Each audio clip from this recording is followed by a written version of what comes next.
Bueno, ahora sí, para todos, para todas, muy buenas noches. Gracias por hacer parte de la academia esta noche. Estamos en nuestra clase número 5, si mi memoria no me falla. Y bueno, es un privilegio estar. Solamente que quiero dejarles como una acotación para todos los estudiantes, los que están y los que van a ver este video más adelantico, debido al parón que tuvimos por causa de las actividades diferentes de las semanas anteriores, tuvimos que hacer un reagendamiento de las clases.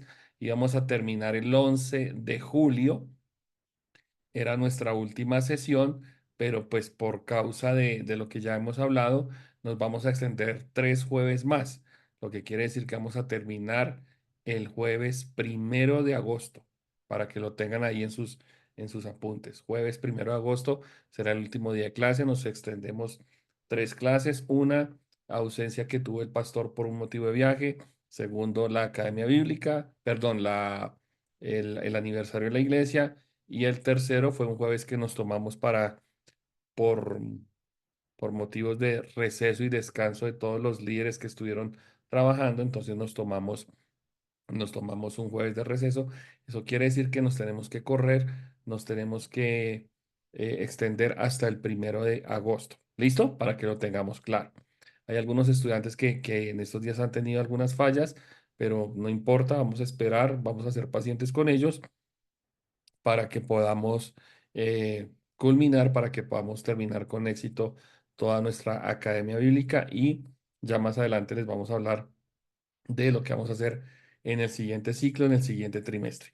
Para el día de hoy teníamos una exposición, teníamos preparado, o teníamos más bien hablado con el último grupo que nos quedó haciendo falta. Si ustedes se acuerdan, hemos hablado de 3 tipos de gobierno. Fue la última clase, creo. Hablamos de 3 formas de gobierno que están en la Biblia.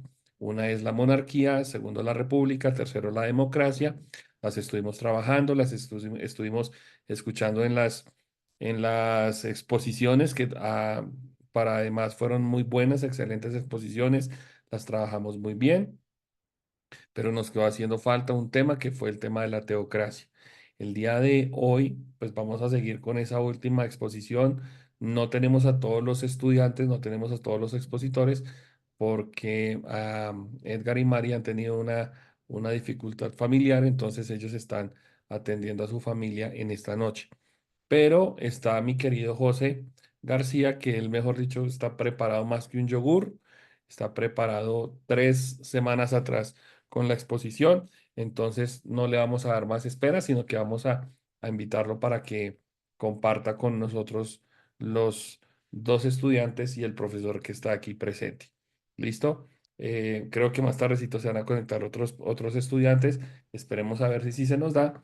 Pero pues por respeto a la exposición, la vamos a escuchar. Vamos a escuchar a José. Entonces, primero, permítanme, oramos. Padre nuestro que estás en el cielo, te queremos bendecir en esta hora. Te queremos agradecer, Señor, por todo tu amor, por todo tu cuidado. Yo te doy gracias por la oportunidad que tenemos de volver a retomar, Señor, la academia, de volver a retomar este tiempo de estudio, Señor. Sé que han pasado 3 semanas. Ya estaríamos casi, casi, casi que al final, Señor, pero tú conoces nuestro corazón, tú conoces todos los antecedentes que hemos tenido, el trabajo, los viajes, las incapacidades, pero ya estamos aquí de nuevo retomando. Yo te quiero dar gracias primeramente por todos nuestros hermanos, estudiantes, hombres y mujeres que hacen parte de esta academia, Señor. Gracias por el espíritu que hay en ellos, Señor, por el deseo que hay en ellos de seguir estudiando, de seguir aprendiendo, de seguir capacitándose, Señor. Yo pongo delante de ti sus vidas en esta noche, y yo te pido, Señor amado, que seas tú obrando en esta hora, que seas tú bendiciendo sus corazones, sus vidas, en el nombre de Cristo Jesús. Que estés tú, Señor, al frente de ellos, ayudando, sosteniendo, dirigiendo, empoderando, Señor, y que seas tú, Señor, encargándote de todas y cada una de sus necesidades, que tú te encargues, Señor, de cada circunstancia que están viviendo. Oro por Edgar, por Mari, Señor, que están ausentes, atendiendo, Señor, sus situaciones familiares. Oro por la vida de mi pastor Iván, quien se encuentra con su papá en la clínica. Oro por Alexa, que está estudiando, que está en otra materia que está tomando, Señor, la vida de Michel Urdaneta, quien se encuentra en estos momentos viajando hacia México, Señor. Oro por la vida de Lida, Señor, quien está el día de hoy en compañía de su familia, recibiendo el grado de su hijo. Y tal vez, Señor, si se me olvida algún otro estudiante, Señor, tú los tienes en sus manos, en tus manos preciosas. Encárgate de ellos, encárgate de sus necesidades. Glorifícate, Señor, en este tiempo. Y oro, Señor, también por Margot, por Daniela, por José. Señor, declaramos en el nombre de Jesús que este tiempo es un tiempo de seguir aprendiendo, es un tiempo de seguir capacitándonos, es un tiempo de seguir viendo, Señor, lo que tú quieres enseñar, lo que nos quieres compartir. Abrimos nuestro corazón, nuestra mente y toda nuestra vida para que nos sigas enseñando y sigas compartiendo con nosotros, Señor. Quédate esta noche en nuestras vidas, quédate esta noche con nosotros. Si hay alguna necesidad, si hay alguna situación, Señor, que afrontamos en nuestra vida de forma particular, por favor, Señor, glorifícate. Que tu mano se extienda para ayudarnos, para socorrernos. Como dice tu palabra, Señor, que tus misericordias se extiendan sobre nosotros en el precioso nombre de Cristo Jesús. Y comenzamos este tiempo honrando y bendiciéndote a ti, Señor, sabiendo que de ti viene, de ti mana la vida para nosotros. En el nombre de tu Hijo amado oramos. Amén y amén. Bueno, muy bien. Entonces, mi querido José, abra su micrófono, abra su cámara, por favor, para poder escucharlo, poderlo ver. Si tiene algo que vaya a compartir en la pantalla, me avisa para compartir, para autorizarle el compartir pantalla. Y estamos en sus manos. Listo, buenas noches. Nuestro punto a exponer es la teocracia. La teocracia es básicamente un sistema de gobierno donde, donde digamos, como que la fuerza o, digamos, ay, como, perdón, que me puse nervioso. Vamos a empezar desde el comienzo. La teocracia, el significado etimológico de la teocracia viene de la palabra teo, que significa Dios, y cracia, que significa fuerza. Entonces, digamos, en este sistema de gobierno, básicamente lo que se ejerce, digamos, es como una política de gobierno donde la principal función es que las personas, digamos, que tanto, o sea, que trabajan para el gobierno y eso, estén enfocadas, digamos, en las leyes de la religión, pues en las leyes cristianas. Yo consideraba o pensaba que, digamos, que se basaban principalmente o, digamos, únicamente en Dios, pero no, no es únicamente en Dios, sino que, digamos, hay otras, digamos, como otras fuentes, por ejemplo, las de Egipto, donde ellos se ven como al faraón como un dios, pues, y ahí no se basan en el dios, pues, en el que nosotros creemos, sino que se basan en otros dioses. Entonces, este sistema de gobierno, las características, entre las características podemos resaltar que la religión es un sistema de vida. eh, Se interesan mayormente en el bienestar espiritual más que en suplir las necesidades, digamos, físicas o normales, pues, que tienen las personas. El Estado interpreta o ve a Dios como el creador del ser humano omnipotente y perfecto. Y se sostiene, y digamos, este sistema de gobierno se sostiene a través del Estado, pues ya sea por medio de la policía, por medio de las medidas políticas, el sistema jurídico, por el sistema ideológico, por todo este mecanismo, digamos, todo lo que representa un gobierno, todo esto como que sostiene esta teoría, pues, digamos, todas las leyes, todo lo que hacen, se basa en eso, pues, en la creencia del Dios. Eh, entre los padres de la teocracia podemos resaltar Egipto, Roma imperial y Japón. Son como los principales. Egipto, como les había indicado, este, ven como, digamos, al faraón como un dios y, digamos, y todo se hace en base a ese dios, en base a esa persona o a esa imagen de pronto física que las personas tienen. Entonces se enfocan en todas las leyes, todos los aspectos, todo lo que se hace en base a eso. ¿Qué otro punto se puede resaltar?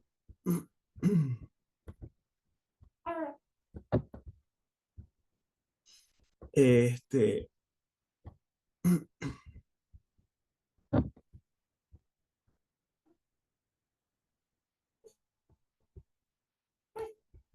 y ya, Pastor, ese era el punto que yo iba a defender más que todo, el principio. Pues otro sistema de gobierno que también es considerado así como un sistema teocrático, pues y es como el más conocido, es el Vaticano, que digamos, la teoría del Vaticano es verdaderamente antigua. Podemos sintetizar su historia al tratar la obra del Papa. O sea, ellos, digamos, no ven al Papa como un dios, pero sí ven al Papa como un enviado de Dios, pues como una persona que tiene como que relación directa con Dios, así como un obispo, como un profeta, como un sacerdote, como un pastor. Ellos ven al Papa como esa persona como que esa persona importante, esa persona que es como de Dios.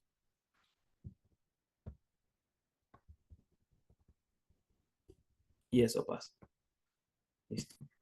Ok, perfecto. Listo. Gracias, José, por compartir esto que tienes ahí. Muy bien. Entonces, partiendo de eso, quería hacer como una claridad, perdón, quería hacer como una claridad con respecto a lo que tiene que ver con la teocracia, porque sí, bien José lo dijo ahorita, hay un modelo de teocracia que está en la Biblia, hay un modelo que es el que nosotros estamos como digámoslo, como revisando, como aceptando, como viéndolo como parte del plan o del deseo de Dios para la humanidad. Perfecto. Pero en la historia, a lo largo de la historia, vamos a encontrar otro tipo de teocracia que, que se fue moviendo de muchas maneras, que se fue moviendo por mucho tiempo y aún todavía hoy se podría ver, aunque el concepto es errado. ¿Por qué será errado? Porque resulta que cuando hablamos de teocracia, estamos hablando es de una raíz, la palabra teocracia tiene una raíz etimológica que es la palabra teo, que quiere decir Dios, ¿cierto? Teo, cuando ustedes ven ese término teo, tiene que ver con lo que significa Dios. Cracia es la palabra con la que se identifica el gobierno. Entonces ahí podríamos decir que es el gobierno de Dios, no el gobierno de una religión, no el gobierno de un jerarca, no el gobierno de un líder, sino el gobierno de Dios mismo en la tierra, ¿de acuerdo? Entonces es por eso que nosotros necesitamos entenderlo. Claro que José lo expuso bien y ahorita le quiero complementar un poquito porque se trata de eso, se trata precisamente de entender que no es el gobierno de una religión, sino que por el contrario es el gobierno de Dios mismo. ¿De acuerdo? Es el gobierno de Dios el que estamos revisando. Entonces, yo quería mostrarles o compartirles unas slides, pero permítanme a ver si lo puedo hacer porque tengo aquí un problema con mi computador, no sabía que se había actualizado el Zoom, entonces por eso no me lo deja compartir. Ya, ahora sí, listo. Entonces, teocracia en la Biblia, para que revisemos estos conceptos. El concepto de la teocracia es un sistema de gobierno donde es Dios mismo quien está reinando. Aquí yo quise colocar una observación porque en el diccionario en el diccionario no, perdón, sino en la Wikipedia habla de un sistema de gobierno donde Dios o una fuente de deidad, un Dios, como lo dijo José, un Dios que no es el nuestro, una autoridad suprema que no es Dios mismo, sino que es otra autoridad, es la que está gobernando. Pero miren cómo hay un concepto un poco errado aquí. El concepto que está en la pantalla dice, el concepto de la teocracia es un sistema de gobierno donde Dios o una deidad es la fuente de la autoridad y las leyes. Ojo a esto. Y ese es el concepto que está en cualquier diccionario, en cualquier comentario, más no así en la Biblia. Porque ¿cómo así que otra deidad con sus leyes? Otra deidad. No, es Dios el único que nos puede hablar de la teocracia. Recuerden, teo, Dios. Teo es, es la raíz etimológica para la palabra de Dios, para Dios mismo. Entonces dice el concepto que es un sistema de gobierno donde Dios u otra autoridad es la fuente de autoridad y las leyes, pero que también encuentra sus raíces en la Biblia. Entonces esto es muy importante entenderlo y que ustedes y yo lo podamos discernir, que lo podamos comprender, porque es de alguna forma, ¿ustedes están viendo la pantalla? No, ustedes no están viendo la pantalla. Ahora sí creo que la están viendo. Ay, bien. Duré, perdón, no me dijeron y no se las había compartido. Ahí ya está. Entonces, el concepto de la teocracia es cuando es Dios mismo, es la autoridad, cuando Dios mismo es la autoridad y la raíz de esa autoridad se encuentra en la Biblia. Ojo a eso es lo que nosotros creemos, eso es lo que nosotros aceptamos, es lo que nosotros estamos apreciando y lo que valoramos. Que hayan otras autoridades, que haya otros dioses, que haya otros pensamientos, eso ya va a rayar en contra de lo que es Dios. Acuérdense, nosotros lo hemos escuchado, lo hemos predicado inclusive, el Shema de Dios por allá en el libro de Deuteronomio, cuando Moisés está escribiendo la ley, dice, oye Israel, Jehová tu Dios, Jehová uno es. Entonces está hablando de que hay una sola autoridad.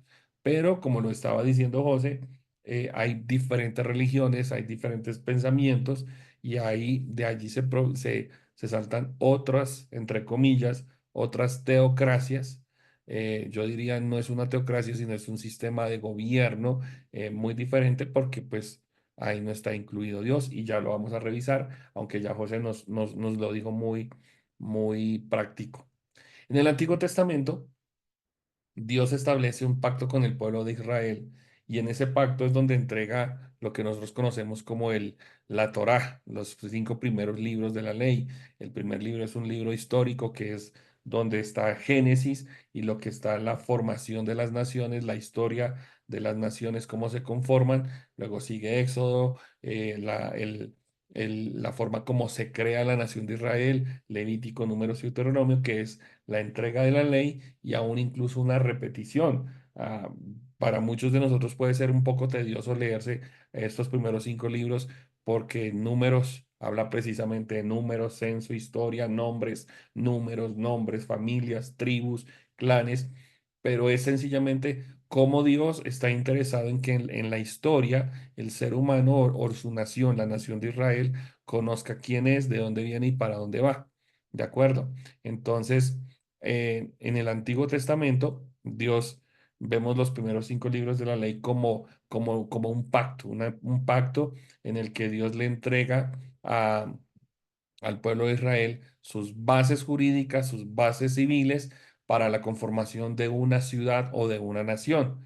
El pueblo de Israel es el pueblo de Dios, eso ya nosotros lo sabemos, y ahí en estos primeros 5 libros es como la constitución política de Colombia, la constitución política de Venezuela, un libro donde están los argumentos, los artículos, los parágrafos, perdón, ahí están establecidas todas las normas de ley. Ustedes y yo vamos a entender que de Génesis hasta Deuteronomio, ahí es donde está la máxima constitución con la que se establece la nación de Israel. Y esa constitución serviría de base para que nosotros dijéramos, serviría de base para formar nuevas naciones teniendo como base lo que Dios establece. para su pueblo, sería el principio, sería la norma que podría establecerse para las demás naciones de la tierra. El ejemplo más claro, el ejemplo más especial podríamos tenerlo nosotros en la nación de los Estados Unidos. Yo no sé si alguno de ustedes ahí, bueno, los que están en casa, José, Michelle, perdón, José, Margot, que está ahí en la casa, si ustedes tuvieran acceso a Internet, ustedes pueden ahí en Google googlear cuál es el preámbulo de la Constitución de los Estados Unidos. Si la pueden googlear, yo aquí estoy intentando hacerlo. em, Se van a encontrar ustedes con un principio muy especial en el preámbulo. Aquí lo estamos abriendo. Es donde habla acerca de cómo es Dios el eje, cómo es Dios la base y el centro de la nación. ¿Qué es lo que sucede? ¿Por qué les decía que lo googlearan?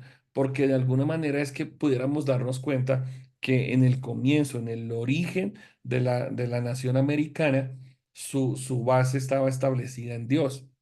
Sus comienzos, cuando George Washington, por allá no sé en qué época, establece la primera constitución política de los Estados Unidos, está dando como base, está dando como sentado que es Dios la autoridad suprema.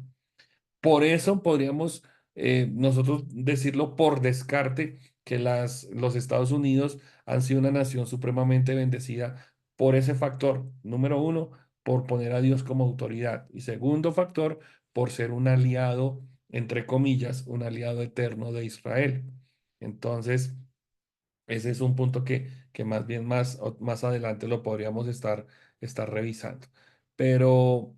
eh, una nación teocrática, la nación de Israel, es la que se establece cuando Dios le entrega su pacto a la nación y cuando establece a un líder, Moisés, como caudillo, como, como primera autoridad, es el primer gran juez, es el primer legislador que tiene la nación de Israel, ¿de acuerdo? Y de ahí en adelante ustedes se van a dar cuenta cuando estamos leyendo los libros de historia de la Biblia, cuando estamos leyendo los libros, bueno, primero la historia, sí, perdón, los libros históricos. Ahí nos damos cuenta que se establece un sistema de gobierno y ese sistema de gobierno es donde los sacerdotes son los únicos responsables de interpretar la ley divina y de guiar al pueblo en asuntos religiosos y morales.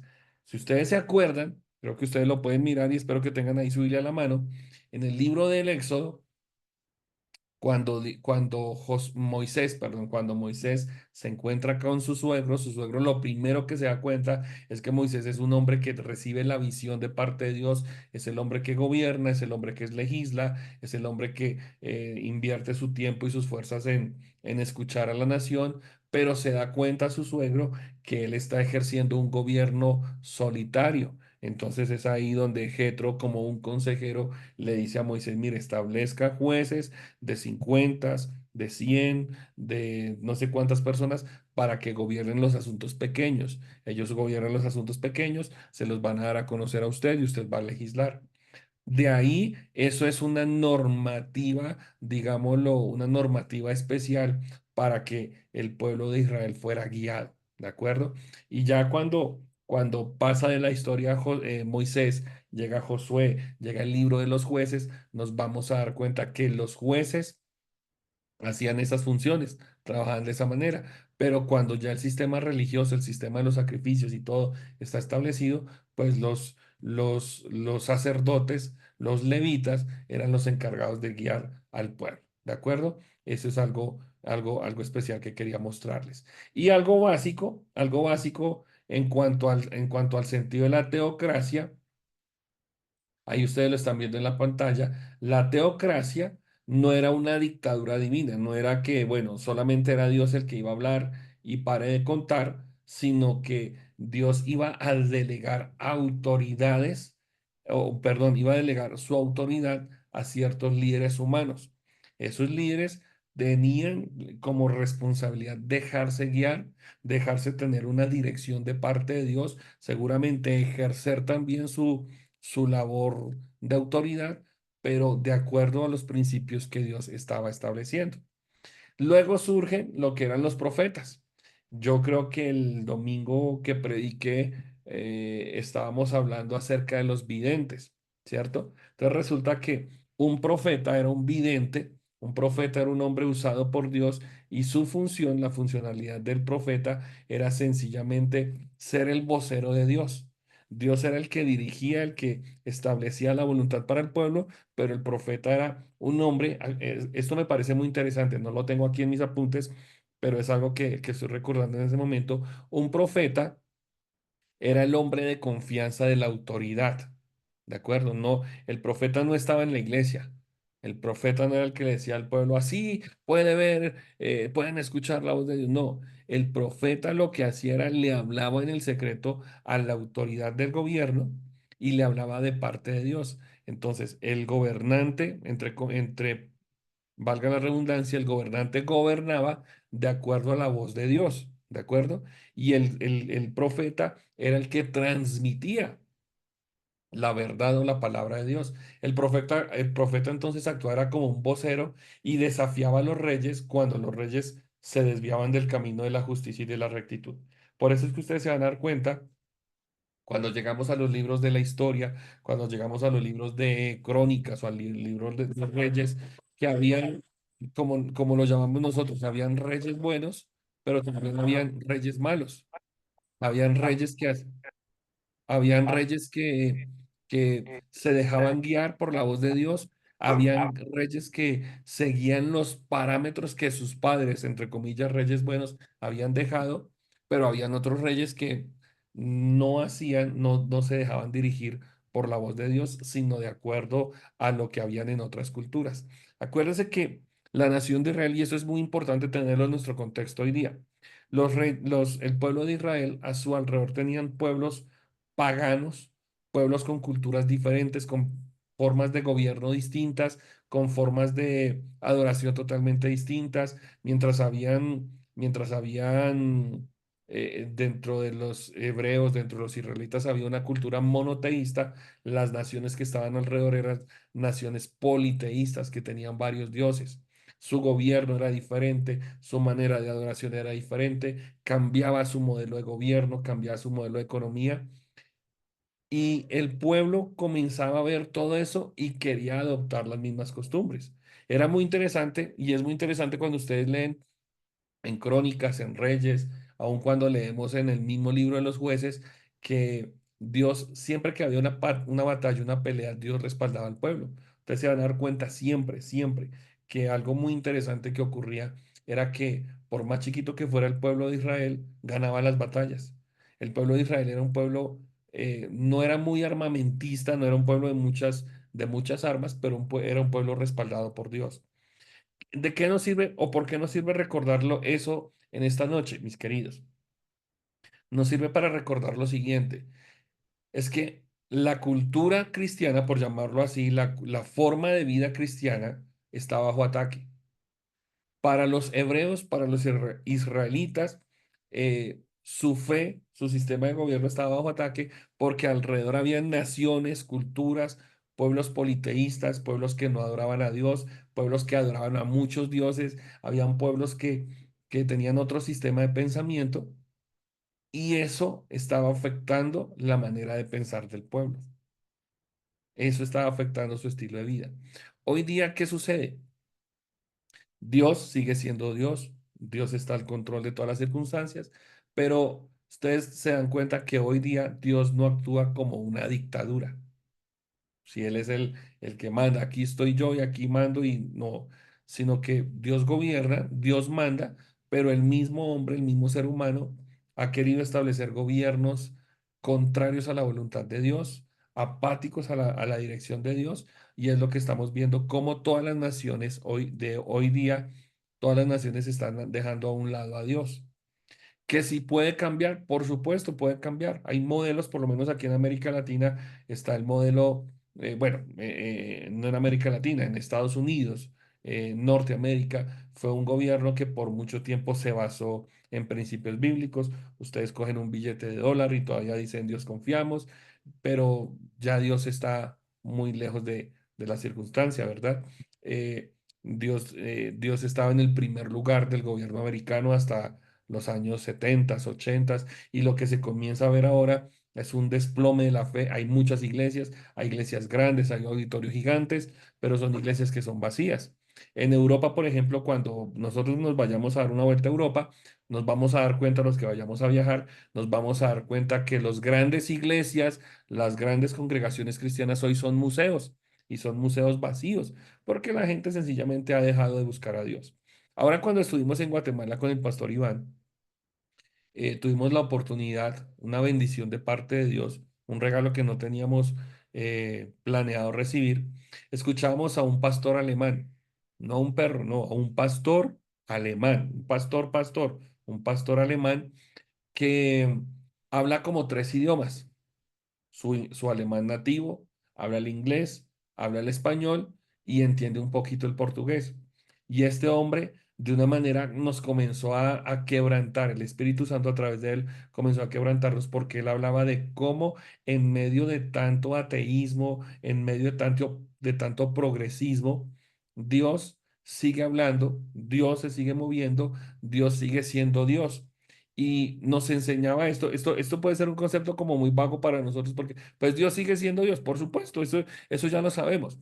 Pero lo que sucede es que es cuando hay una cultura que se ha vuelto atea, una cultura que se ha vuelto progresista, una cultura que ha cambiado, que ha desplazado a Dios, Dios sigue de una manera soberana moviéndose, ¿de acuerdo? Luego escuchábamos a este pastor alemán y era tremendo. Por ahí yo me tomé una fotico con el pastor porque quería recordarlo, me llamó mucho la atención. Luego compartieron dos pastores de España, un pastor de Madrid y un pastor de otra ciudad que no lo recuerdo ahorita, y, y hablaban con un denuedo del Espíritu Santo y Dios los comenzó a utilizar y hablaban de una frescura tan especial. Y, y vi algo que tal vez nosotros aquí en nuestra iglesia o en nuestro contexto no lo conocemos mucho, pero era el fluir, el hablar en lenguas, el profetizar, el ejercer el fruto del Espíritu Santo o los dones del Espíritu. Y al final el pastor anfitrión decía, mire, y todavía en Europa, Europa está seca porque se dejó a Dios. Pero hay algunos rezagos donde la gente se deja usar por Dios y hay iglesias que todavía se mueven en el Espíritu Santo. ¿Por qué les digo esto? Porque tal vez en Europa es muy, entre comillas, es muy pobre el cristianismo. No es un sector altamente influyente. En Estados Unidos nos estamos dando cuenta de lo que está pasando. Y ahora en Colombia, imagínate, nuestros gobiernos de izquierda, gobiernos totalmente ajenos a Dios. Estaba leyendo, hoy precisamente estábamos en una convención de pastores esta mañana y hablaban del fenómeno que está ocurriendo en Venezuela. En Venezuela ahorita lo que está sucediendo es que el presidente está diciendo yo soy cristiano y yo quiero que todo el mundo sea cristiano, pero entonces el gobierno le ha estado regalando, dando prebendas a las iglesias. Hay un terreno, hay un lote, hay una emisora, hay un canal, pero el gobierno, pero la iglesia dice, wow, qué chévere, nos están regalando todo, pero les están regalando es para que hablen a favor del gobierno, para que se supriman las cosas que van en contra del gobierno y se comience a hablar es a favor del gobierno. ¿Sí me explico? Es como una actitud conductista. Yo te doy si tú hablas bien de mí. Yo te doy si tú me quieres. Y eso es lo que está ocurriendo en Venezuela y es lo que ahorita está ocurriendo en Colombia. Aquí en Colombia, ustedes se dan cuenta que nuestro sistema de gobierno es un sistema de gobierno donde precisamente el gobierno está regalando, pero es para que le hablemos bien del gobierno. ¿Me explico? El gobierno está dando becas, el gobierno está, iba a decir bendiciendo, el gobierno está regalando, está subsidiando a los jóvenes, a los que no trabajan, para que hablen bien del gobierno. Entonces, ¿qué sucede? Que se comienza a hacer un populismo en la vida ordinaria de la gente, pero entonces se va a saber al gobernante como la autoridad suprema, como la bendición, y a Dios se comienza a olvidar. Entonces, eso afecta la imagen que el pueblo, que la gente tiene de Dios, porque sencillamente a Dios lo estamos desplazando. Entonces, ¿qué tiene que ver esto con la teocracia? Que nuestras naciones no son teocráticas, sino que nuestras naciones están dejándose guiar, dirigir por otro sistema de gobierno. Ahora, ¿será que la república es mala? ¿Será que la democracia es mala? ¿Será que la monarquía es mala? Sí y no. ¿Por qué no es malo? porque todos estos principios, los que hablamos en en la última exposición y lo que nos está hablando José ahorita, nos deja ver que los reyes, las autoridades son establecidas por Dios. Acuérdense lo que Pablo dijo en Romanos capítulo 13. Oren por los gobiernos porque los gobernantes que están son establecidos por Dios y tienen que gobernar de la manera que Dios les diga, porque si no, Dios les va a llamar a cuenta. Yo no quisiera ser presidente, yo no quisiera ser autoridad de una nación porque tanta cosa que se está viendo y Dios va a llamar a cuentas a los gobernantes. Entonces, todo esto lo menciono como para que recordemos un poquitico que el concepto de la teocracia no es una dictadura divina, no. Dios delega, y me gusta mucho lo que ustedes están viendo ahí en la diapositiva porque dice, Dios delega autoridad a líderes humanos. Dios delega autoridad a líderes humanos para que ellos gobiernen de acuerdo a los principios de Dios. ¿De acuerdo? Entonces la pregunta sería, ¿será que los gobernantes de hoy están gobernando al estilo de Dios? ¿Será que los gobernantes en la Biblia gobernaron al estilo de Dios? No todos, no todos. Entonces es ahí donde tenemos que darnos cuenta de eso. Y bueno, no lo coloqué, esto es otra partecita que les voy a compartir ahorita, pero además de eso, la teocracia en la Biblia no era un modelo estático, sino que ustedes se van dando cuenta que esa teocracia se fue moviendo, fue cambiando. Entonces, por eso estábamos hablando de que después de que Dios gobierna, a ver si ustedes logran cogerme esta idea y si no quieren hacerme alguna pregunta, les abro el espacio. Pero acuérdense que cuando Dios guía a Moisés para que salga del pueblo, perdón, cuando Dios guía a Moisés para que saque al pueblo de Israel, también se está hablando en algún momentico, en algún momento adelante, se está hablando de los patriarcas, se está hablando de Abraham, se está hablando de Jacob, se está hablando de Saúl, bueno, de todos ellos. Y lo que está haciendo Dios es que habla a través de los patriarcas, ¿no? Entonces hay unas tribus, se establecen unas tribus. Y el patriarca es el que está dirigiendo, el patriarca es el que escucha la voz de Dios, entonces el patriarca es el que guía a su tribu.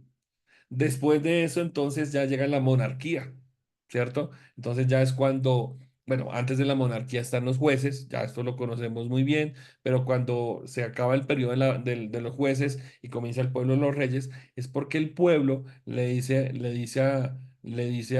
los jueces, venga, ya nosotros queremos subir de nivel, ¿de acuerdo? Queremos subir de nivel. Política, cultural, socialmente. eh, Estamos de acuerdo con eso. El pueblo quería subir y al tener un gobernante, entonces nos estamos dando cuenta que el sistema de gobierno cambia, entre comillas, madura y se hace más sólido. Entonces ya hay un rey, ya hay un sistema de gobierno donde hay una figura que es la que es de poner, este sistema de la monarquía entonces establece también además sus ministros, sus consejeros, sus personas que están ahí a cargo ayudando, pero al lado de ellos, acuérdense que lo vemos en la Biblia, al lado de ellos hay un profeta, y eso es lo que vamos a ver en los libros de los reyes. ¿De acuerdo?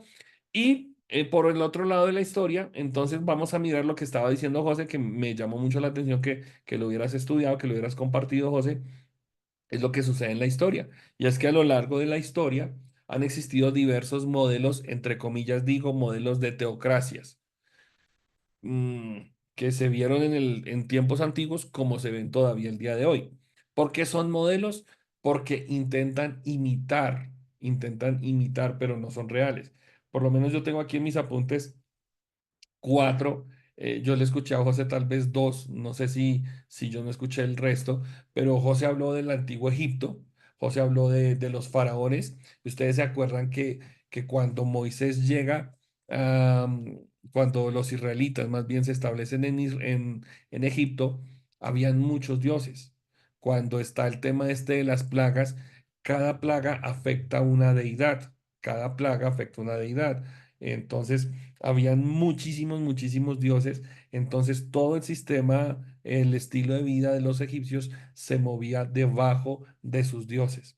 Y cuando viene toda esta serie de plagas, entonces el sistema de creencias, pero también el sistema de vida de los egipcios sufre un ataque.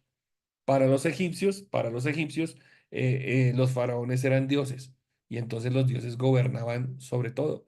Había dios de las lluvias, dios del viento, el dios del sol, el dios del hombre, el dios del vino, el dios de las fiestas. Absolutamente había una teocracia totalmente constituida. En el Imperio Romano, hoy yo escuché algo que me pareció muy interesante, se los comparto a ustedes, es que el Imperio Romano fue un imperio que duró más de 500 años, pero solamente un hombre lo puso a tambalear. ¿Quién puso a tambalear el Imperio Romano? ¿Se acuerdan?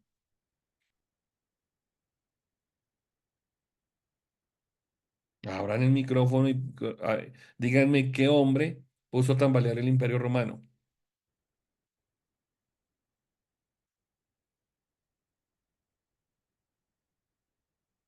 Piénsenlo. ¿Están o no están todavía? ¿Qué hombre puso a tambalear el Imperio Romano?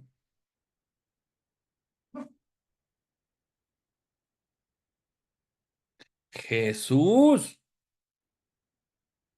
¿Se acuerdan que a Jesús lo llamábamos Señor, lo llamamos Señor, pero al emperador se le llamaba también Señor, ¿cierto? Entonces, por eso es que los romanos no vieron con buenos ojos a Jesús, porque él era Señor y el emperador, el nombre original con el que se llamaba el emperador al César, también era Señor.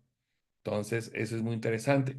El Imperio Romano era, estaba estrechamente ligado a su sistema de religión. Los romanos, para ellos, su sistema de religión era muy importante y pues obviamente que de la religión se desprendía el gobierno. Entre comillas, aquí lo siguiente, o entre paréntesis, la mayoría de gobiernos del mundo occidental se desprende del sistema de gobierno romano. Tenemos nuestro presidente, tenemos algunas naciones tienen su primer ministro, tienen su sistema de ministros alrededor, y eso proviene también del Imperio Romano. Entonces, para que lo tengan ahí presente. Otro sistema de teocracia podría ser el califato islámico. Yo no sé si José habló de eso, pero el califato islámico fue algo que se estableció muchos siglos antes de Jesús. ¿M? Y eso fue lo que cuando viene Jesús, o más bien antes de que viniera Jesús, establece el Islam como algo poderoso, como algo gigante, como algo de un tamaño desmedido. ¿Qué sucede al día de hoy con la religión islámica? Es una religión que se está creciendo de una manera poderosísima. En Europa ya hay muchos lugares donde hay más musulmanes que cristianos, imagínense. En América Latina, algunas de nuestras ciudades ya tienen mezquitas musulmanas. Aquí nomás en Bogotá, aquí por la carrera 30, hay ya una mezquita musulmana y hay grupos musulmanes que están cogiendo una fuerza no digo sobrenatural, sino ya una fuerza desmedida lo que están haciendo. Pero el califato islámico, eh, a través de las guerras santas, a través de la violencia, quiere establecer a Mahoma como su autoridad, quiere establecer a Alá como el único Dios. Ahí hay un concepto que nosotros tendríamos que estudiar. Cuando hablemos de religiones mundiales, vamos a hablar un poquitico si Alá y Dios son la misma persona. Vamos a hablarlo más adelante. Y José habló ahorita último del Estado pontificio. ¿Y cuál es el Estado pontificio? A ver, abran sus micrófonos y colabórenme un poquito. ¿Cuál es el El, Estado el pontificio? Papa, el Papa. No, bueno, sí, y no. El Estado pontificio es el Vaticano. Ah, eso. El Estado pontificio es el Vaticano, que es una ciudad que está dentro de Italia, pero que es una nación aparte. Y ese Estado pontificio es el que gobierna el Papa. ¿Y desde cuándo está gobernando el Papa? Más o menos desde la Edad Media, desde la Edad Media. O sea, uno no podría decir, no, es que, pues con todo el respeto de los católicos, y este tema hay que estudiarlo un poquito más a profundidad, la Iglesia Católica no es la Iglesia primitiva. La Iglesia Católica surge muchos años después. ¿De acuerdo? El movimiento cristiano surge con la muerte, resurrección de Jesús y la predicación de los discípulos.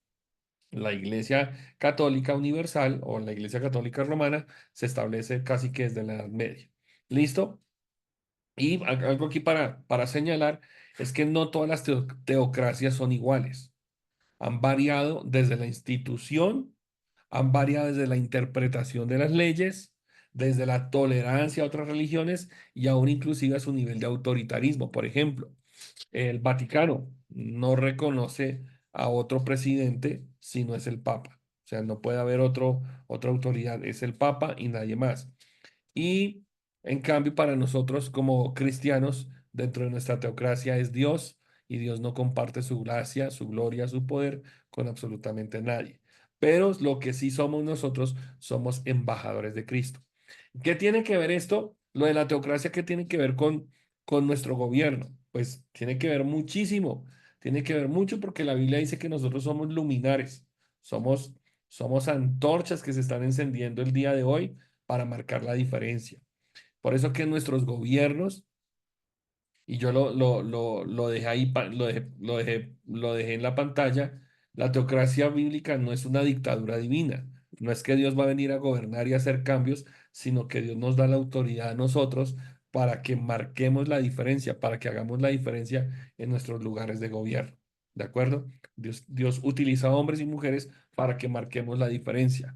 Pero también en medio de esa diferencia, en medio del pensamiento distinto del ser humano, pues entonces hay ideas, hay corrientes, hay filosofías, hay partidos, alianzas que se levantan para ir en contra de lo que Dios establece en su palabra.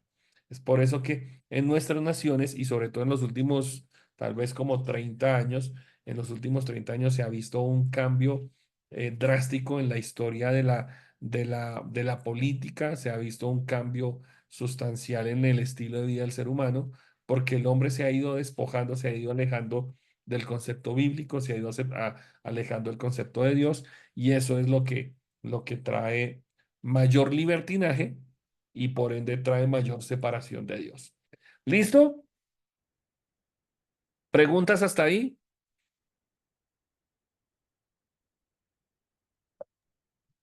Sí, yo tengo una pregunta. Sí, señor, cuéntame. Digamos, las monarquías, digamos, los reyes son considerados también un sistema teocrático, ¿o no? Es que me quedo duda, que leía algo como sobre eso y me quedo como duda. Ujú. No, no son sistemas teocráticos. Yo venía leyendo hace poco un libro en el que se habla muy claramente sobre el fundamento de la monarquía. Por ejemplo, la monarquía que más tenemos nosotros presente es la del Reino Unido, Inglaterra, ¿cierto? Y la más conocida para nosotros los latinos va a ser la española, porque los españoles vinieron fue a robarnos. Pero bueno, ese no es el tema. La pregunta es que si son considerados divinos. No, no son considerados divinos. Son considerados como enviados divinos. Son considerados como instrumentos de Dios para la transformación de su sociedad. Les estaba hablando al comienzo del Reino Unido, de Inglaterra, porque precisamente creo que ha sido, si mi memoria no me falla, y ustedes lo pueden googlear también, creo que la monarquía británica ha sido la monarquía más vieja que hay en la historia del ser humano. Y ella viene de un concepto cristiano, de un concepto ortodoxo. Ustedes se acuerdan, si ustedes vieron cuando murió la reina Elizabeth, que había una corte muy especial cuando estaban desfilando con el cadáver, con el ataúd, perdón, y cuando está en toda su ceremonia. Y hay una frase que ahí sonó mucho y que suena también aún inclusive en las películas de James Bond, cuando aparece la reina, es la de Dios salve a la reina. Y es que eh, digamos que para los ingleses, la monarquía viene directamente como por ese orden divino, por ese llamado de Dios. ¿Qué es lo que sucede con la monarquía, en especial con la inglesa? Eh, los ingleses no son católicos. Los ingleses son protestantes o evangélicos o cristianos, como lo querramos llamar. Y ellos tienen un sistema de pensamiento muy diferente al español. la monarquía española está muy ligada con la Iglesia Católica. Eh, por eso es que cuando nosotros estudiamos en el colegio, cuando estudiamos que Cristóbal Colón vino a América Latina, el primero fue a buscar ayuda de los reyes católicos y de los reyes católicos, del rey Fernando y de la reina, creo que era Elizabeth, no me acuerdo el nombre, creo que es Elizabeth o Isabel, no me acuerdo.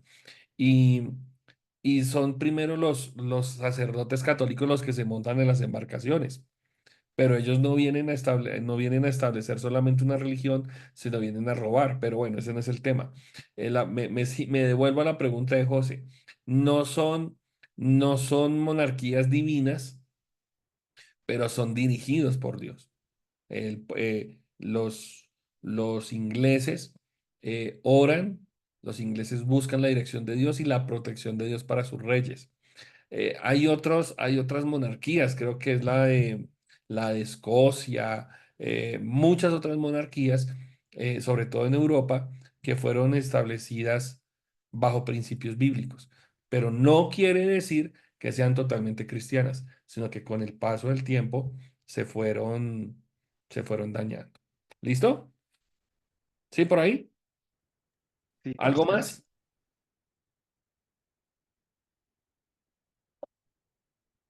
Antes de irnos al receso, quiero que tengan su Biblia a la mano. Vamos a mirar algunas tres, seis textos bíblicos rápidamente para que podamos ver algo con respecto a lo que es los sistemas de gobierno bíblicos o la teocracia en la Biblia. Apunten los siguientes. No lo vamos a leer todo porque estoy mirando que son textos muy largos, muy extensos, pero ustedes los pueden leer ahorita en el receso o mañana o en otro momento para que se den cuenta, para que miren lo que dice la escritura con respecto a la teocracia y a la monarquía.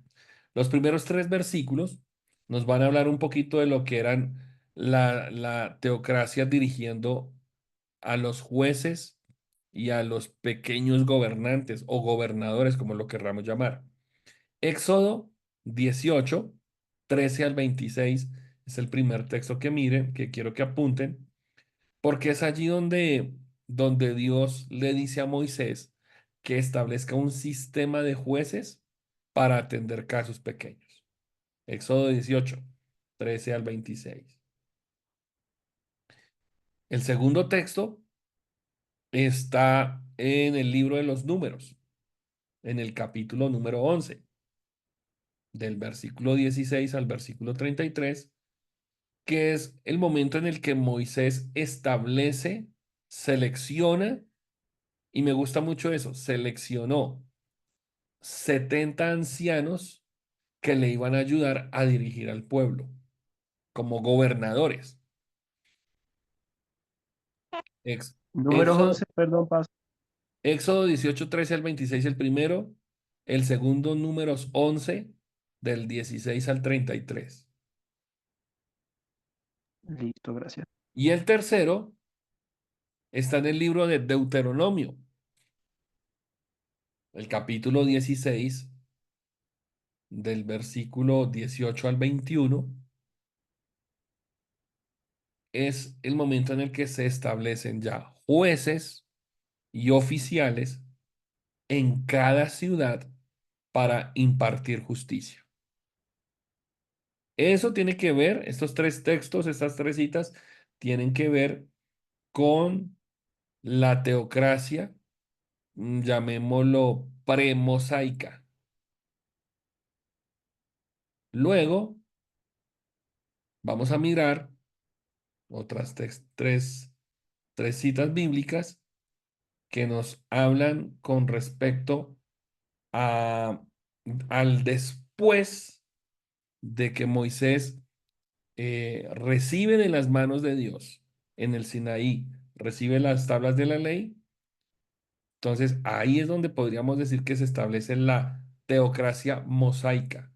Ahí sí, la primera es la esta segunda es la mosaica, porque es aquí cuando Dios le entrega a Moisés la tabla de la ley, está Dios entregando toda su autoridad para que se constituya una nueva nación. En esta nueva nación, Dios es considerado el Rey Supremo. Su voluntad se comunica a través del mismo Moisés y de los profetas. ¿De acuerdo? ¿Cómo se hace eso? Con un pacto. Ellos serán mi pueblo y yo les seré a ellos su Dios. Ese es un pacto. Los tres textos bíblicos, para que los apunten. Éxodo 19, del versículo 3 al versículo 8. Ahí se establece el pacto de Dios con Israel en un monte, el monte Sinaí. Éxodo 19, 3 al 8. El segundo texto, Deuteronomio, capítulo 17, del 8 al 13. Deuteronomio 17, del 8 al 13. Ahí en este texto vamos a ver cómo se establecen las normas para la selección y para las funciones del juez supremo que va a tener la nación. Había un juez, o se iban a establecer jueces, y esos jueces eran los que iban a dirigir al pueblo. Y el tercer texto está en el primer libro de Samuel, ya en los libros de historia. Primer libro de Samuel, capítulo 8, versículos 6 al 22. ¿Qué sucede ahí? Es cuando el pueblo de Israel ya le pide al profeta Samuel que ellos quieren también tener un rey. Entonces le pide el pueblo al profeta un rey.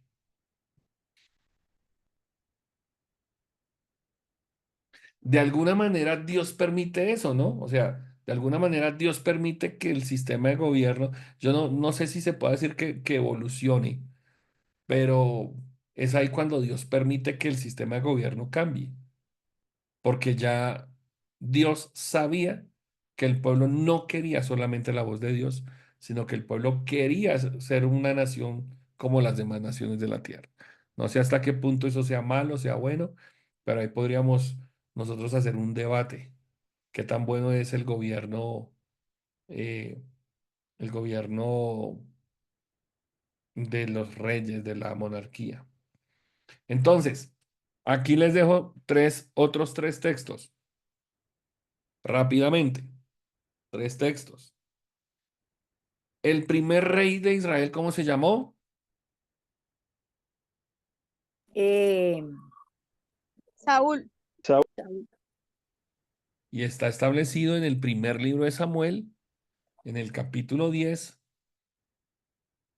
el versículo 1 al 24.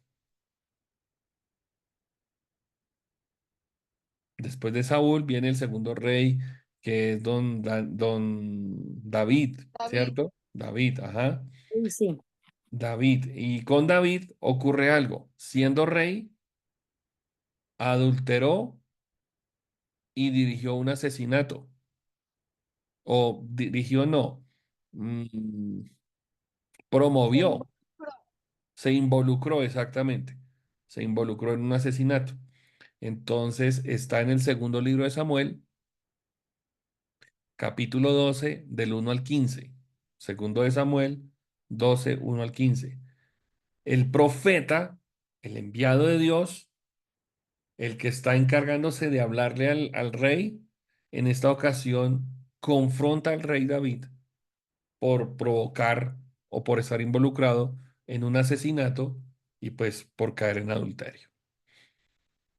Y el tercer texto bíblico tiene que ver con el comienzo de una temporada un poco difícil para la nación de Israel.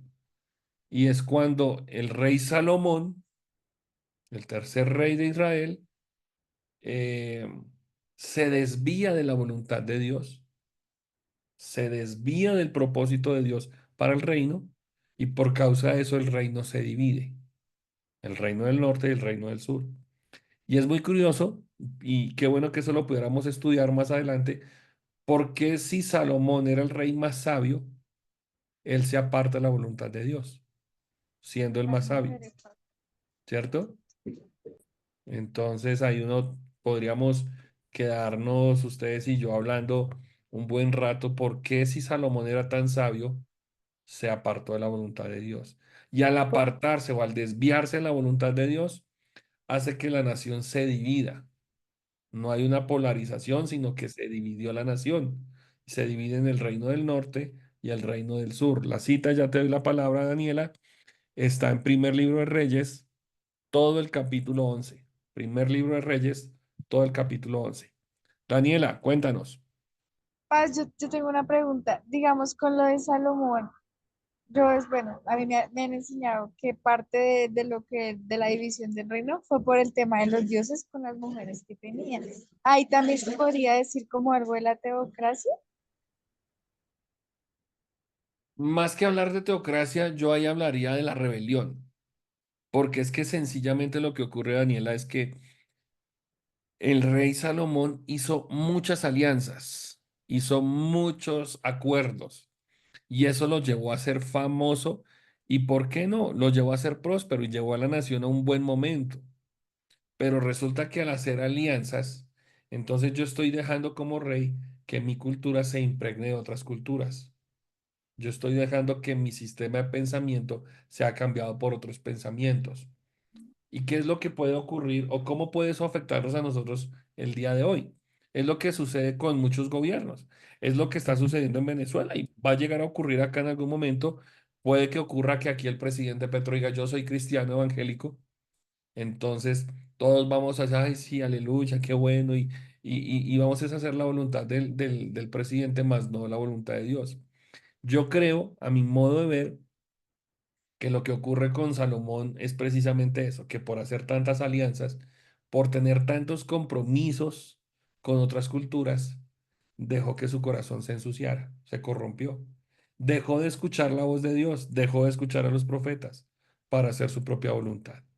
En otras palabras, se volvió una persona o un reinado orgulloso. ¿Listo? Y déjeme cerrar con tres, cuatro textos más. Bueno, rápidamente porque el tiempo ya, ustedes tienen que descansar un poquito, que yo tengo que darles la última parte. ¿Qué sucede? Segundo libro de Reyes, segundo libro de Reyes, capítulo 25 del 8 al 21. Segundo libro de Reyes, del 8 al 21. Segundo libro de Reyes, 25 8 al 21 otra vez. Segundo libro de Reyes, 25 8 al 21. Jerusalén fue destruido. La ciudad, la capital fue destruida. Israel fue llevado al exilio. Entonces pasó un momento donde no había rey, donde no había gobierno, un momento de tristeza, de dolor. Viene en el segundo libro de los Reyes. Otro texto, primer libro, perdón, Isaías, capítulo 53. Ahí se menciona a otro rey. Isaías 53. Se menciona un rey que va a ser sacerdote, que va a ser profeta, el Mesías. Entonces está anunciando otro tipo de reinado. El tercer texto,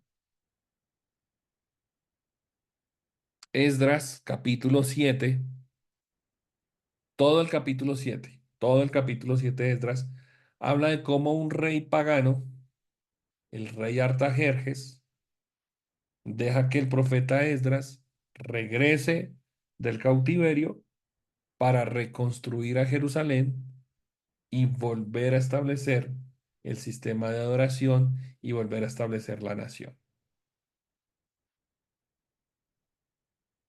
El último texto que les quiero compartir es el texto de Mateo capítulo 2 en el Nuevo Testamento, todo del versículo 1 al versículo 12, como mientras, o más bien, cambio la palabra. Cuando está el rey, el imperio romano, hay un rey que es Herodes. Y este Herodes, que era Herodes el Grande, hay varios Herodes, hay dos o tres Herodes. Herodes el Grande, cuando nace Jesús, este rey está gobernando.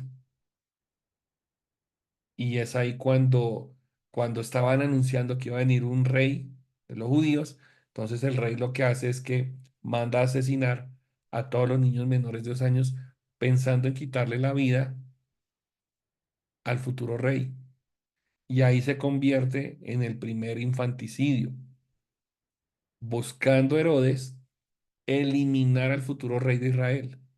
Y desde ahí uno puede darse cuenta en la historia cómo el enemigo, espiritualmente hablando, el enemigo quiere quitarle la vida a los niños. Cuando le quita la vida a un niño, le está quitando la vida a una nación. ¿Y qué es lo que hacen hoy día las naciones?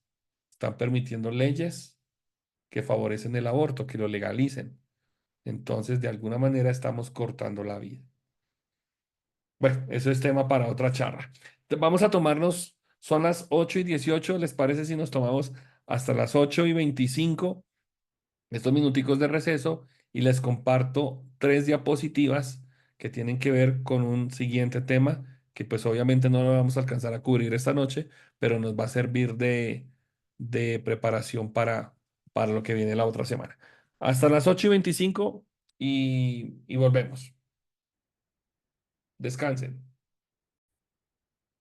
Bueno, y en esta segunda y última parte de la jornada de hoy, pues entonces quiero compartirles algo acerca de lo que son los líderes comunitarios, líderes sociales, líderes de gobierno que aparecen en las Sagradas Escrituras. Nos van a servir mucho como una base, nos va a servir mucho como un punto de apoyo en lo que vamos a comenzar a ver a partir de la siguiente clase, la siguiente semana, porque pues ya teniendo como base, como un argumento que estamos viendo, o más bien estamos dejándole una base, un argumento sólido para poder entrar en todo lo que tiene que ver con el tema de gobierno para nuestra temporada, para nuestra época. A mí me gustaría mucho, ojalá más a futuro, más adelante, poder compartir con ustedes, con la Academia Bíblica, poder compartir algo acerca de un libro que me gustaría mucho que ustedes leyeran.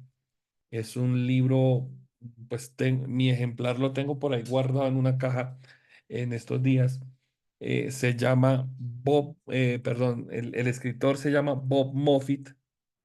El libro se llama Si Jesús fuera alcalde. Eh, Tiene que ver mucho con qué sucedería en una nación como la nuestra si tuviéramos a Jesús como alcalde. Es una utopía, porque pues obviamente sabemos que Jesús no va a ser alcalde, pero somos nosotros los representantes de Jesús, somos los representantes de Dios en la tierra en este tiempo. Y dice la Biblia que Dios repartió dones como Él quiere. Y yo creo que a la hora de que todos estemos estudiando la Biblia, a la hora de que nosotros estamos aquí estudiando las Sagradas Escrituras, lo hacemos con un propósito y es el de, como dice la misma palabra, el de presentar defensa, defensa del Evangelio, es el de ser embajadores. Y pues en la ciudad donde estemos, el lugar donde vayamos, hagamos lo que Dios nos manda a hacer, ¿de acuerdo? Entonces me gustaría muchísimo, muchísimo, ojalá poder implementar dentro de nuestra academia bíblica, poder implementar algo que tenga que ver con este libro. Es un libro que cuesta mucho. Es un libro de más o menos unas 400 páginas. Ese libro, si usted lo busca en una librería cristiana, no baja de 80.000 pesos, pero encontramos, hoy tuve la oportunidad de compartir con un pastor que llevó al escritor de ese libro, lo llevó a su iglesia. Y pues fue una bendición, dice él, porque el autor del libro, don Moffitt, Bob Moffitt, le dio a la iglesia del pastor la autorización para publicar el libro. Entonces, los colombianos no nos varamos por nada. Ese pastor se consiguió una editorial que le imprime los libros a un costo casi que del 60% menos del valor real. Es decir, que ese libro de 80.000 pesos baja como a 12.000 o 15.000 pesos, creo. Yo soy malo para las matemáticas, pero me interesaría mucho que ustedes leyeran ese libro. Yo lo estoy leyendo, vengo leyéndolo hace unos días y es un libro muy interesante que impacta porque es precisamente este tema de cómo nosotros como líderes comunitarios podemos marcar la diferencia en nuestra sociedad. Este tema lo vamos a ir cocinando a partir de la semana próxima. Yo quiero hoy cerrar esta clase, estos últimos 30 minutos, menos de 30 minutos, los voy a poner aquí en mi reloj, para que hablemos un poco acerca de lo que significaría tener líderes sociales y líderes comunitarios en nuestra comunidad. Me gustaría mucho escuchar a José, a escuchar a Daniela, a escuchar a Margot.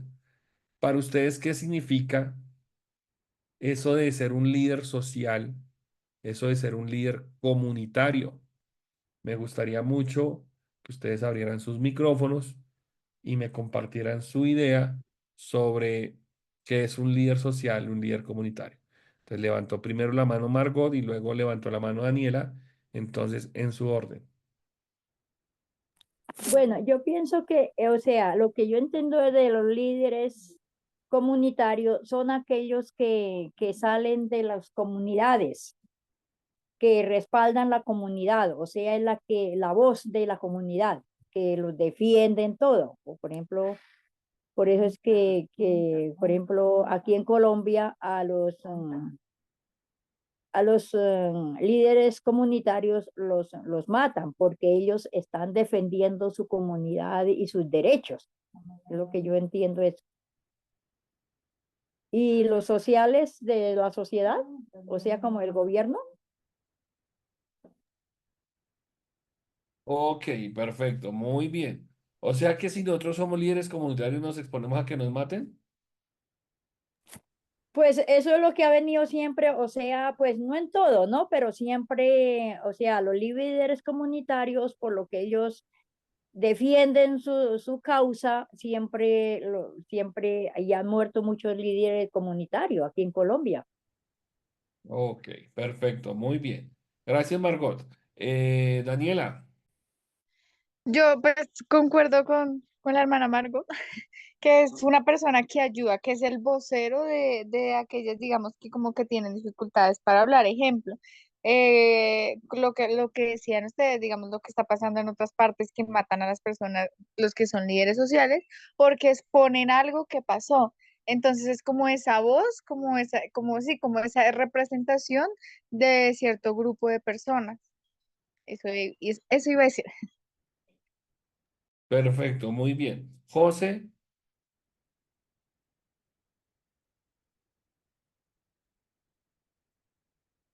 José está. Bueno, entonces resulta que sí, tiene algo que ver lo que ustedes acaban de mencionar, mi querida Margot y mi querida Daniela, tiene que ver porque de alguna manera un líder comunitario o un líder social, yo podría decir que es lo mismo. Podríamos decir lo mismo porque tanto comunitario como social tiene que ver con alguien que sale de nuestro entorno, que sale del entorno en el que estamos y que va a impactar el mismo entorno. La Biblia, por ejemplo, presenta, digamos que una rica colección de ejemplos de líderes justos, de líderes sociales, de líderes comunitarios que sirvieron a sus comunidades y que lucharon por la justicia dentro de la misma comunidad, ¿de acuerdo? Entonces, eso lo vamos a tener que ver.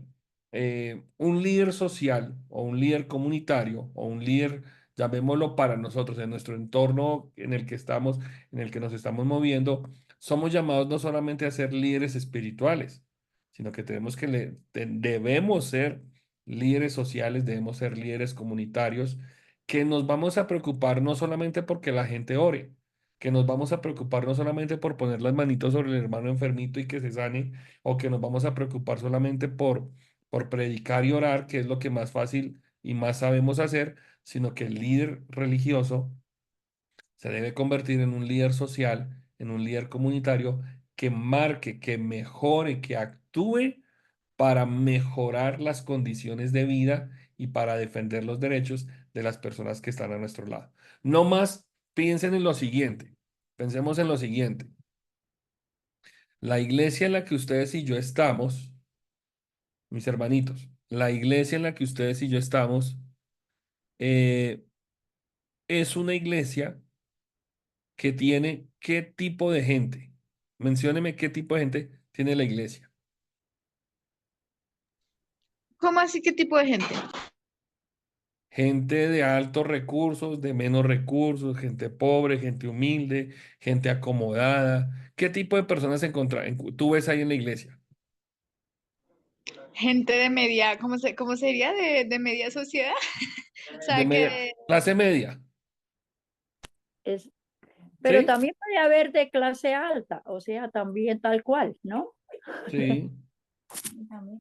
Hay de todo un poquito, pero si Ujú. nos damos cuenta, hay gente más de clase media que gente clase alta no tenemos. Nuestra iglesia no tiene clase alta.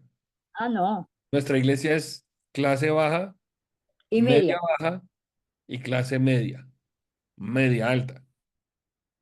Alta no. Pero si ustedes se ponen a pensar, cada persona, cada sector representado en la iglesia tiene sus necesidades. ¿De acuerdo? Nos vamos a dar cuenta que dentro de la iglesia local, la iglesia tiene de todo un poco y cada sector tiene sus necesidades. Ahora, la sociedad o en la ciudad en la que nosotros estamos tiene muchas necesidades. ¿De acuerdo? Pero la iglesia está llamada no solamente a orar o a imponer manos o a hablar en lenguas o a hacer intercesión, sino que estamos llamados a hacer mucho más. Porque hay personas que van a la iglesia que puede que espiritualmente tengan una bonita relación con Dios, puede que oren, puede que ayunen, pero hay otro tipo de necesidades que necesitan cubrir. Hay personas que van a la iglesia, tienen una bonita relación con Dios, tienen una linda Biblia, van a un grupo de conexión, pero su hogar es un hogar que está a punto de ser separado. O hay personas que sirven, cantan, son excelentes servidores, pero que tienen problemas financieros en su casa. Tienen deudas hasta más no dar. ¿Estamos de acuerdo? Hay de todo dentro de la iglesia. ¿Qué es lo que hacemos nosotros como líderes sociales o como líderes comunitarios?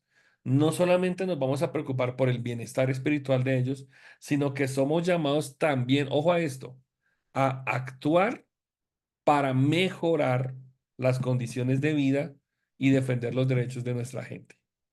O sea, a la iglesia tenemos que llevar la Biblia, tenemos que llevar el corazón, pero también debemos llevar la forma, la sabiduría, la estrategia para poder ayudar a otras personas.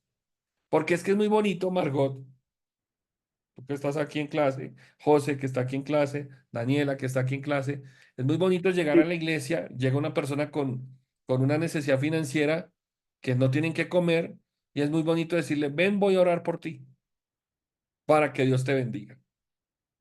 Pero, ¿será que eso es lo único que podemos hacer? ¿Será que eso es lo único que debemos hacer? ¿O, No, o podemos hacer algo más por ellos?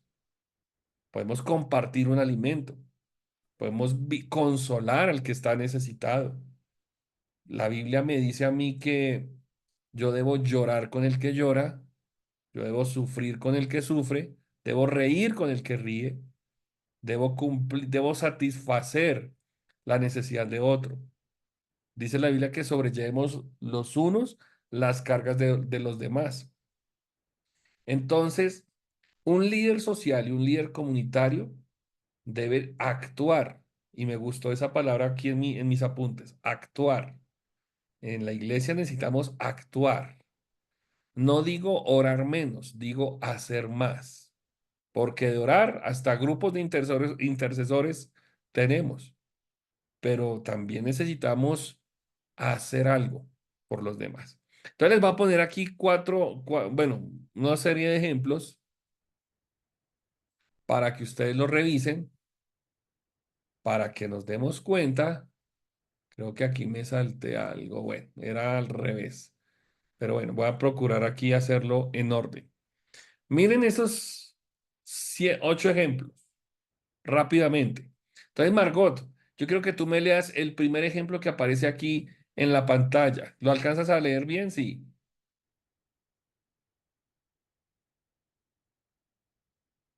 Bueno, abre el micrófono para saber si lo estás viendo bien.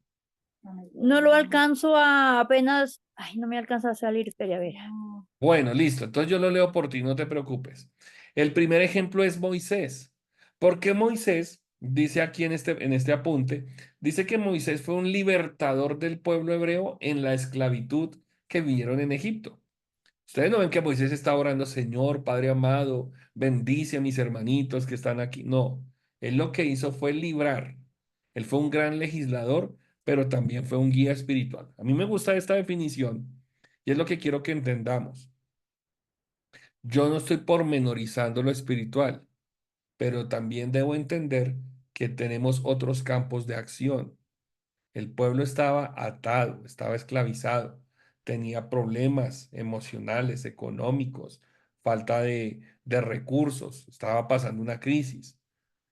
Moisés en su momento defendió a los más vulnerables, pero además estableció un sistema donde habían leyes justas para que la comunidad viviera bien. ¿De acuerdo? Tú te vas a dar cuenta en la Biblia que Moisés, tú no ves a Moisés orando tanto como David. Tú ves a un Moisés más de leyes, un más de organizar al pueblo. Entonces ahí yo encuentro un buen modelo de un líder comunitario. El segundo ejemplo de líder comunitario es la misma mujer Ruth. ¿Se acuerdan de Ruth? Eh, José alcanza a leer. Ya miro, la segunda, la amarilla, ¿sí? Ajá. Dice Ruth, libro de Ruth, viuda extranjera que mostró compasión y fidelidad a su suegra, Noemí, integrándose a la comunidad israelita y convirtiéndose en un Ancestro. ancestro de Jesús. Perfecto. Casi que no Acuérdese la que, leo. listo, acuérdese que Ruth no era judía, Ruth era gentil, era de otra población. Y ella ayudó a su suegra, o sea, se murió su esposo, ella podía irse, pero ella se quedó con su suegra, trabajó para ayudar a su suegra, trabajó para bendecirla, se hizo judía por adopción, por decirlo de alguna manera, se integró a la comunidad y además de ser integrada a la comunidad, ella se convierte como en un antecesor, el término que aparece aquí en el slide es un ancestro, es un antecesor, es alguien que se metió en la genealogía de Jesús. Pero a mí me llama la atención precisamente que fue una viuda y fue extranjera.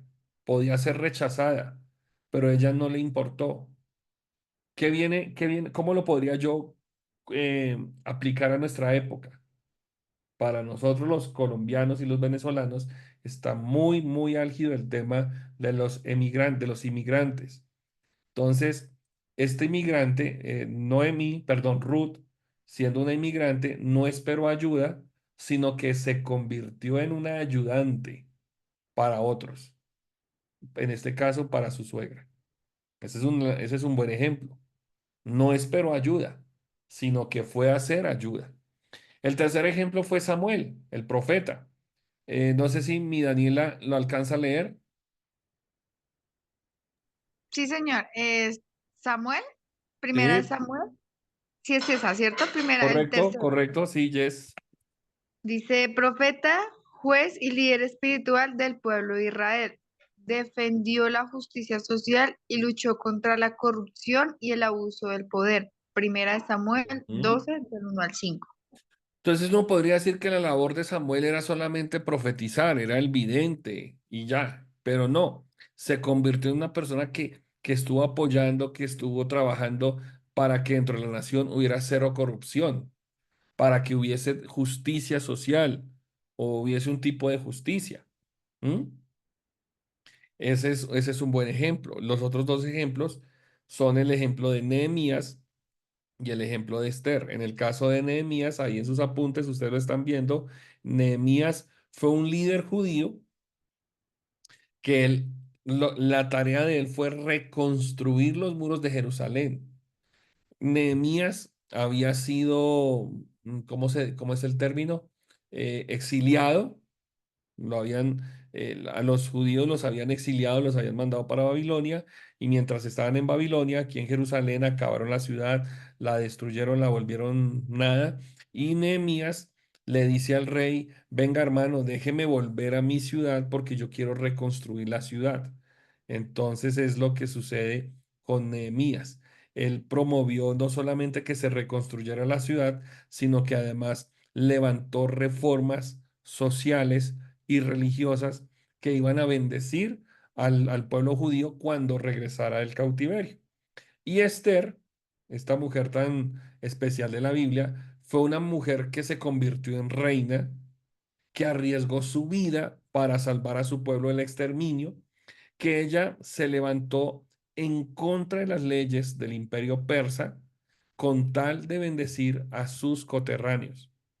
Entonces, el libro de Esther, ustedes lo han leído, yo creo que ustedes se lo han, las dos mujeres que están acá, me imagino que se lo habrán leído el libro de Esther, porque es una historia fantástica, es una historia especial y que es una historia muy linda, pero que sobresale porque precisamente esta mujer se atrevió a marcar la diferencia. Otros puntos están, otros profetas, otros líderes.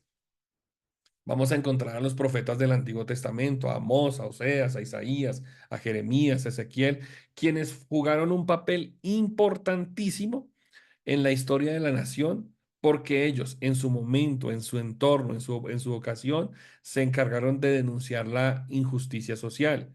Ellos defendieron a los pobres, defendieron a los oprimidos y llevaron al pueblo a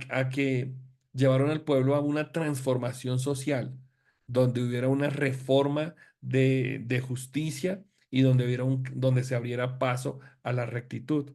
No era solamente tener a un Dios ahí, sino era vivir como Dios había establecido. Entonces lo que hicieron los profetas en su momento fue llamarle la atención al pueblo, llamarle la atención al gobernante, llamarle la atención a la gente para que volviera su corazón hacia Dios. Por eso es bonito.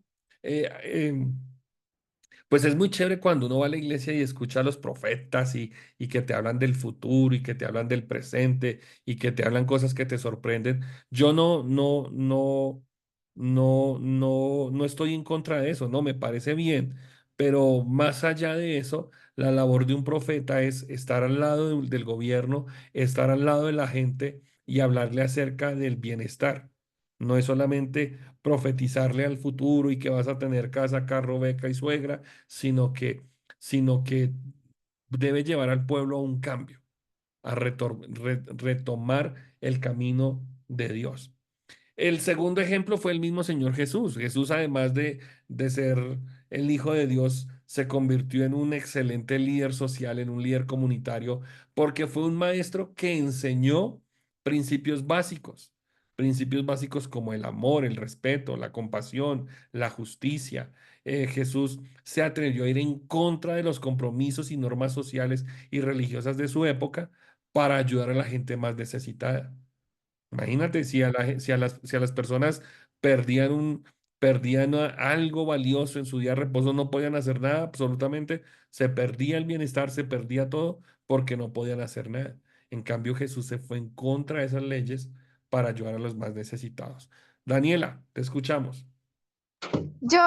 Pues cuando se habló de Jesús y el tema de redes sociales, se me vino a la mente Juan el Bautista, porque de hecho También, él por hablar varias cosas, a él lo asesinaron, porque él empezó a decir varias cosas del gobierno, de cómo él lo veía, y yo lo considero como un líder social, o sea, si uno se pone a pensar, fue un líder social. totalmente de acuerdo. Aunque la Biblia no nos va a registrar muchos de los discursos de Juan, pero sí nos va a mostrar por qué lo mataron y por orden de quién. Entonces, todo fue por un caso de corrupción, todo fue por algo inapropiado. Inapropiado no por la actitud de Juan, sino inapropiado por quien lo mandó matar. Pero hay un contexto en la historia y ahí está muy claro lo que tú dices. Y es ahí donde tengo que volverle a hacer la pregunta a Margot. Y, o sea, un líder comunitario, un líder social, se va a atrever, se va a buscar su muerte hasta de pronto, hasta de pronto. Su muerte, su desprestigio, su separación, su abandono, su rechazo, aislados, puede que eso suceda. Y es lo que sucede precisamente con el caso de Juan el Bautista. Y un tercer grupo de líderes comunitarios fueron los primeros cristianos. ¿Por qué? Porque los primeros cristianos levantaron comunidades en las que ayudaron a la gente, en las que practicaron el principio de la solidaridad. Ustedes no se les va a olvidar, y yo creo que lo dejé ahí en las diapositivas, el texto base de la formación de la iglesia primitiva. Hechos capítulo 2, cuando dice que los primeros cristianos tenían todas las cosas en común, partían el pan en la casa, comían con sencillez, con alegría de corazón. O sea, tenían todas las cosas, no estimaban nada como de ellos mismos, sino que se desprendieron de lo que tenían y hasta de lo que no tenían con tal de ayudar a la gente. Entonces, mire que la iglesia necesita recuperar este punto de vista de ser líderes comunitarios, de ser líderes que ayuden, ¿cierto? Porque eso es lo que nosotros necesitamos hoy marcar la diferencia. Eso es lo que nosotros necesitamos dejar huella. Qué bonito cantar, qué bonito predicar, qué bonito profetizar, qué bonito hacer guerra espiritual y todo eso que estamos haciendo y qué bonito tener un templo y arreglarlo y ponerle sonido y eso está muy chévere. Pero eso no es el plan de Dios para la iglesia. El plan de Dios para la iglesia en comunidad es que podamos tener principios y valores que se apliquen en diversos contextos y en entornos sociales.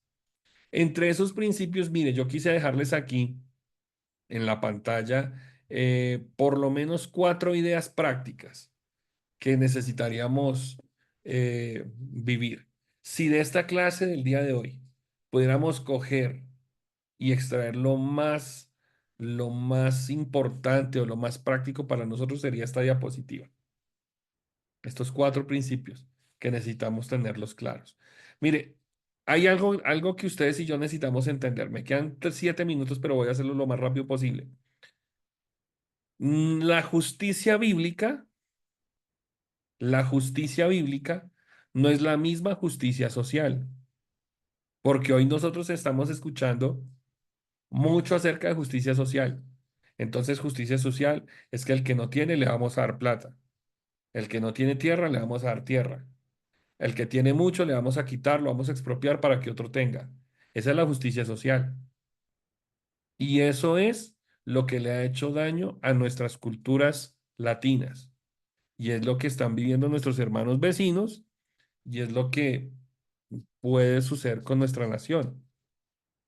La justicia bíblica no es la misma justicia social. Entonces, creo que nosotros somos instrumentos de justicia, nosotros somos luz en medio de la oscuridad, nosotros somos agua para el sediento, ¿de acuerdo?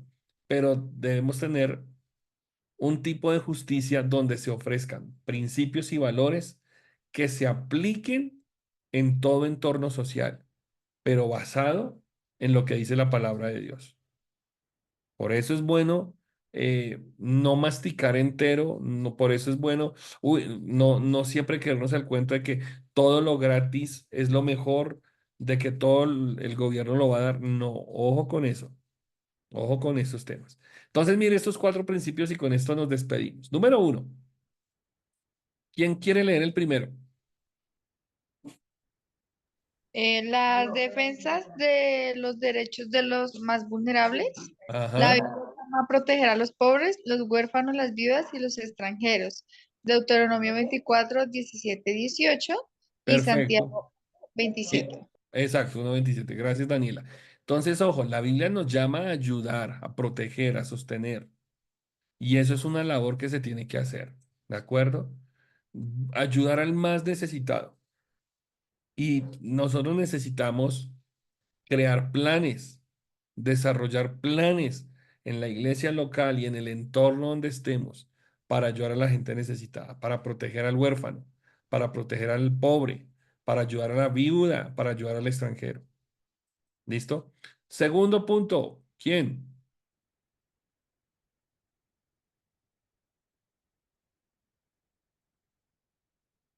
¿Alguno que abra el micrófono rápido? Se nos El fueron. segundo es la lucha contra la opresión. ¿Sí?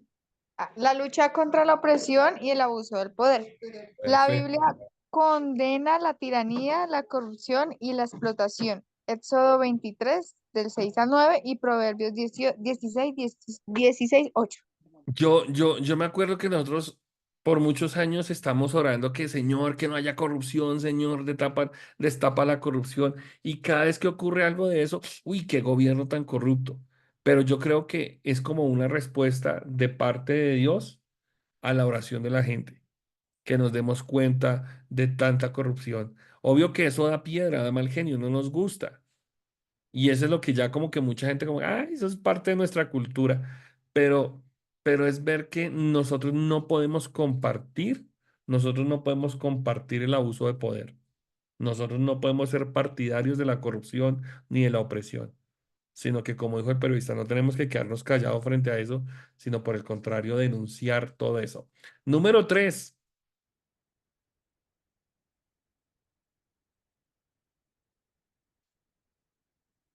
La búsqueda de la equidad y la igualdad de oportunidades.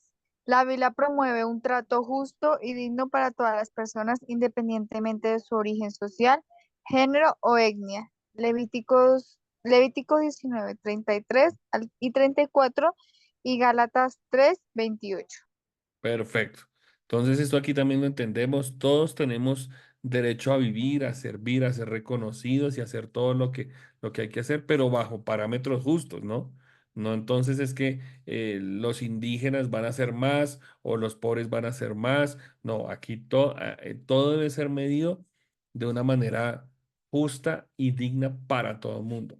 Por eso hablamos de los derechos de la salud, los derechos del ser humano, los derechos a la atención, los derechos a la no discriminación, todo el mundo. Esto no es solamente para un grupito que celebra el mes del orgullo, nada de eso, eso es para todo el mundo.